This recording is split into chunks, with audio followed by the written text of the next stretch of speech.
ini saya akan menampilkan media pembelajaran video audio visual. Di sini saya mengambil sampel di SMA Negeri 1 Wotobi.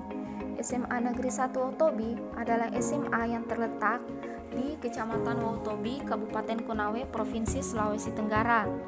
Alasan saya menggunakan media pembelajaran video di SMA Negeri 1 Wotobi karena ada beberapa siswa yang akan merasa bosan dikarenakan dalam penyampaian materinya hanya mendengarkan penjelasan dari guru.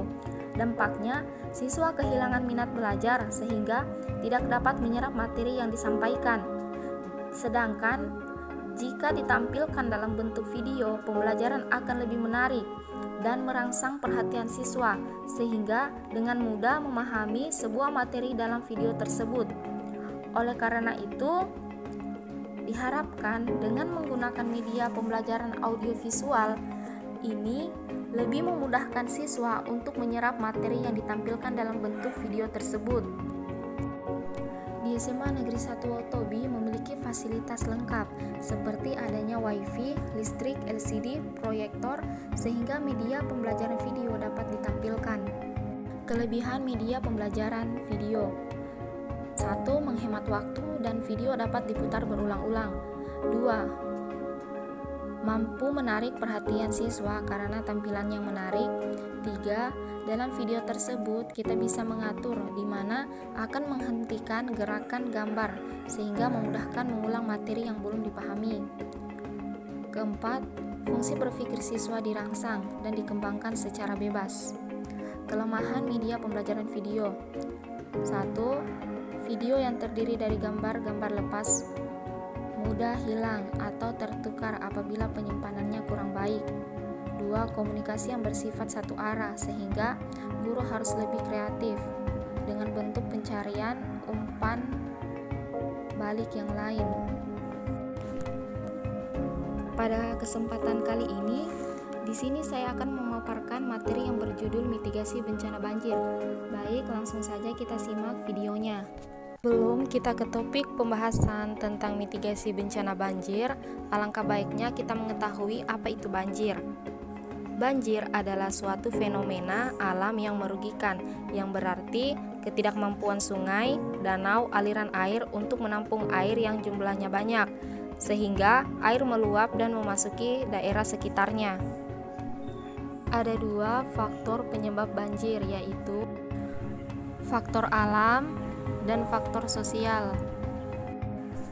Faktor alam: alam menghasilkan hujan deras yang terjadi dengan waktu yang cukup lama.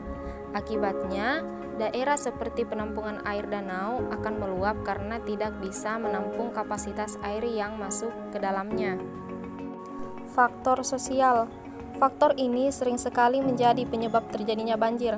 Hal ini terjadi karena kebiasaan manusia yang merusak alam seperti penebangan hutan secara liar untuk pembangunan gedung-gedung bertingkat. Selain itu, membuang sampah sembarangan juga mengakibatkan terjadinya bencana banjir. Selanjutnya, pengertian mitigasi bencana banjir. Mitigasi bencana adalah upaya yang dilakukan untuk mengurangi atau mencegah risiko dari bencana tersebut, baik itu melalui pembangunan fisik maupun peningkatan dan penyadaran kepada masyarakat dalam menghadapi ancaman bencana yang sudah tertera di Pasal 1 Ayat 6 Peraturan Pemerintah Nomor 21 Tahun 2008 tentang penyelenggaraan penanggulangan bencana. Jadi, mitigasi bencana banjir adalah upaya yang dilakukan untuk mencegah atau mengurangi risiko dari bencana banjir. Jenis-jenis mitigasi bencana banjir. 1. Mitigasi struktural. Mitigasi struktural adalah upaya yang dilakukan demi meminimalisir bencana seperti dengan melakukan pembangunan danau khusus untuk mencegah banjir dan dengan membuat rekayasa teknis bangunan tahan bencana serta infrastruktur bangunan tahan air. Contoh yang dapat dilakukan dengan metode mitigasi struktural: 1. Membangun tembok pertahanan dan tanggul. 2. Mengatur kecepatan aliran dan debit air. 3. Membersihkan sungai dan pembuatan sudetan. 2. Mitigasi non-struktural. Mitigasi non-struktural adalah upaya yang dilakukan selain mitigasi struktural, seperti dengan perencanaan wilayah dan asuransi. Dalam mitigasi non-struktural ini sangat mengharapkan dari perkembangan teknologi yang semakin maju. Harapannya adalah teknologi yang dapat memprediksi, mengantisipasi, dan mengurangi risiko terjadinya suatu bencana. Contoh yang dapat dilakukan dengan metode mitigasi non-struktural. 1. Pembentukan LSM. 2. Melakukan pelatihan dan penyuluhan.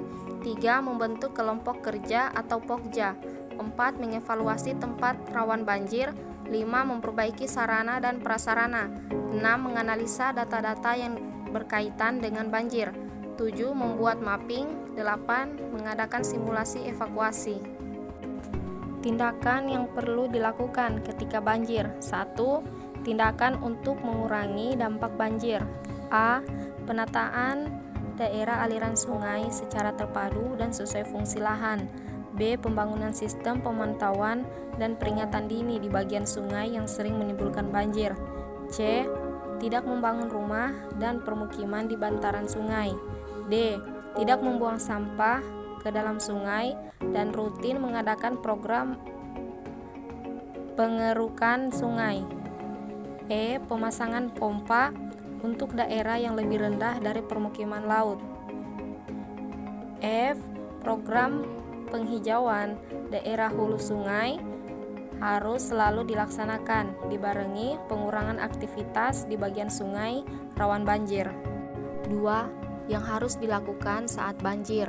Matikan aliran listrik di dalam rumah atau hubungi PLN untuk mematikan aliran listrik di wilayah yang terkena bencana. B. Mengungsi ke daerah aman sedini mungkin saat genangan air masih memungkinkan untuk diseberangi. C. Hindari berjalan di dekat saluran air untuk menghindari terseret arus banjir, serta segera amankan barang-barang berharga ke tempat yang lebih tinggi. D. Jika air terus meninggi, hubungi instansi terkait. 3. Yang harus dilakukan setelah banjir. A. Secepatnya membersihkan rumah, terutama bagian lantai, lalu gunakan antiseptik untuk membunuh kuman.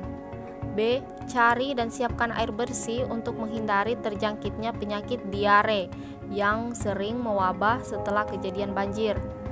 C. Waspadai kemungkinan binatang berbisa atau binatang penyebar penyakit.